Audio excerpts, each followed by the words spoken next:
What's up guys, it's Manga Time once again with Bleach Volume 56 review, March of the StarCross.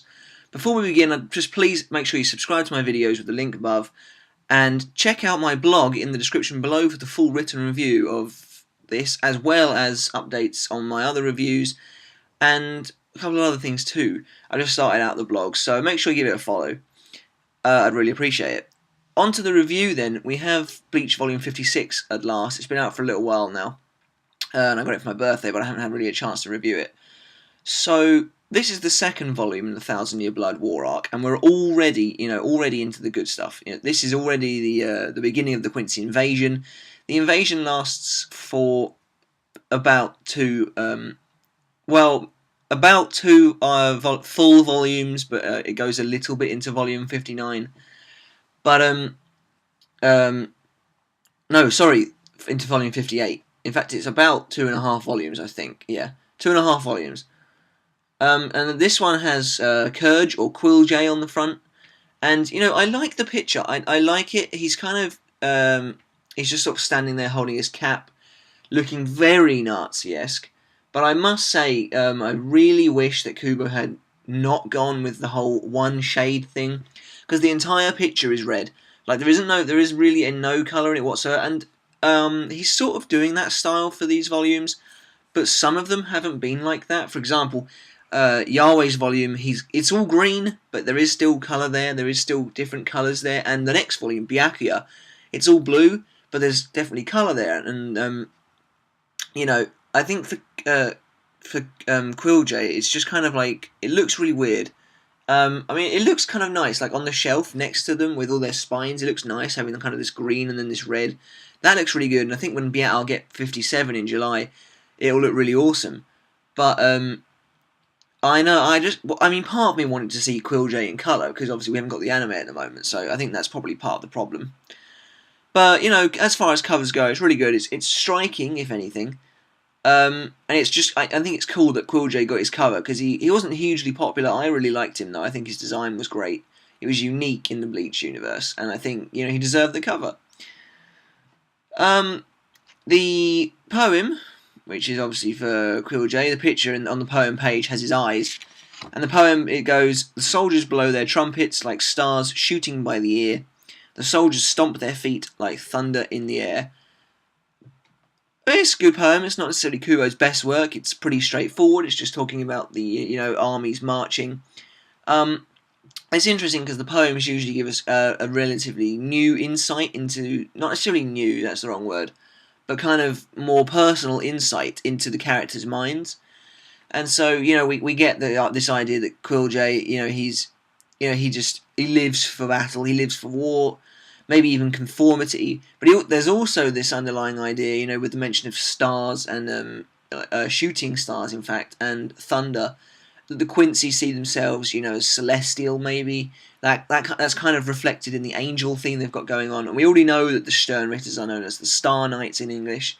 So, I mean, another translation of that poem had that stardust, I think. Like stardust in your ears, or something like that. Maybe not like that. But it definitely talks about stardust. So, yeah, I like that. I think there's a kind of definitely an underlying theme of underlying angelic theme going on with the poem. I think that's really cool. As far as the characters on the All Stars page, you've got Ichigo, Orihime, Chad, Nell, Quill J, and Urahara. Orihime and Chad are basically there for the sake of it. They don't really do anything at all. Chad gives some pointless speech in the last volume. Literally hasn't done anything in this volume. There really is no point in them being there. They meet up with the Trey Bestias. The Trey Bestias deserve to be on the All-Stars more than they do. But, whatever. I mean, I'm glad Quill J's on the All-Star. Again, because he deserves to be there. Nell doesn't really deserve to be on the All-Star again, because she hasn't done anything. But, all in all, I mean, to be honest, I think I would have removed Chad, Orihime, and Nell, and put the three fraction of Harabel in. But yeah, whatever. It doesn't really matter, does it? As far as the chapters go, 490 March of the StarCross 2, I think that is, and all the way up to 499 Rescuer in the Dark. Absolutely stellar set of chapters. Oh, this This volume is completely action-packed. I would show it to you, but I think it would infringe on my copyright status. But yeah, absolutely action-packed. It starts off with the continuing battle against Quilljay. He goes Volstendig in the first chapter. He then continues to fight Ichigo and the Trey Bestias. Aeon returns in 492. I think it's at the end of 491. And basically, it's just all-out carnage for the entire volume. The pace is amazing.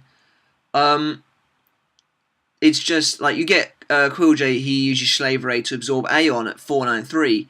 And then we skip over to one of my favourite chapters in the arc, 494, the closing chapter, part 1. Where we get the introduction of the Sternritter and Kira gets blasted. This volume introduces characters like Asnod, who's my favourite Sternritter. I really hope he's alive. We get to see a lot more of Hashwolf. Bambietta Bastabines introduced, Busby. Basically, a lot of the Sternritter. In fact, all the Sternritter we've seen so far are introduced in this chapter.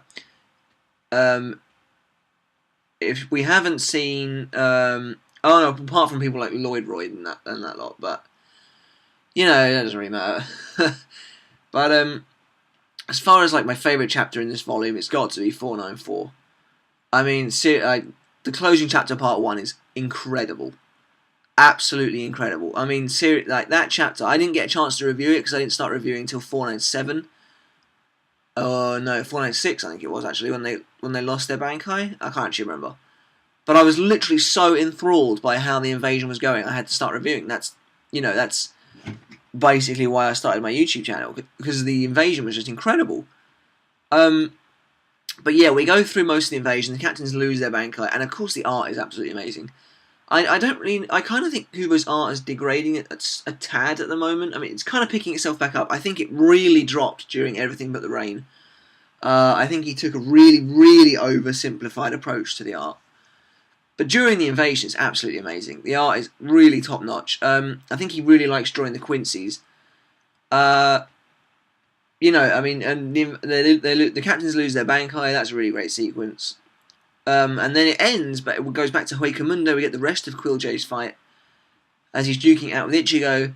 498 was a chapter I was initially disappointed with. I can't remember what I gave it in a review, maybe something like a 7 or an 8.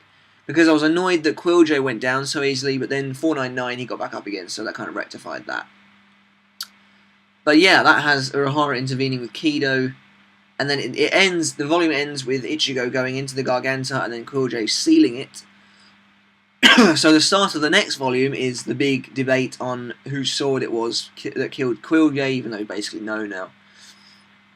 So yeah, that's that really. I'm really looking forward to volume 57, though. I cannot wait for 57. That's gonna be so great. You've got obviously Grim. Whoa, yeah. Well, everyone knows who it is anyway. Grimjo coming to kill Quilljay. Byakuya versus Az. I can't wait to see that fight in here. And then obviously you got all the Yamamoto stuff starting. He kills Driscoll and that, and I think it's the beginning of the battle between Yamamoto and Yahweh. It may even have a lot of that battle in it. I don't actually know. And in fact, yes, it will. It will, because if it starts on 500, it will go to about 509. So yeah, it will have the majority of their fight. So yeah, that's it for my review of Bleach Volume 56, March of the StarCross. As far as the book goes, I can't find many faults with it. Characters like Akon have plenty of screen time, like characters you don't really see that often. I love Akon. I'm well glad he came back in the latest chapter as well. But yeah, I'm really glad that this volume is what it is. I can't fault it. 10 out of 10. Again with the 1,000-Year Blood War arc. It's just I love the arc. It's so good. It's so good, and I can't wait for the rest of the volumes. In terms of volume news, and I'll put the link to the thread in the description below, but volume 59's cover just got released. If you don't want to know who's on the cover, turn off your volume now, and when I put my thumb up, you can put your volume back on. It's Unohana, and basically she looks freaking awesome. She's got her hair coming out like this. Red eyes as well, which is interesting. It is Unohana Yachiru who's represented on the front cover, but she doesn't look like uber crazy, so it's kind of a nice mix. But yeah, I'm really glad. I'm so glad. So definitely a solid 10 out of 10 for me, easy. Like even seeing my favourite Sternritter in volume form is just kick ass. I love it. So yeah, that's it, guys. Go and pick up this volume if you haven't already. But yeah, thanks a lot, guys, and remember to follow my blog and subscribe to my videos. Until then, see you later, guys.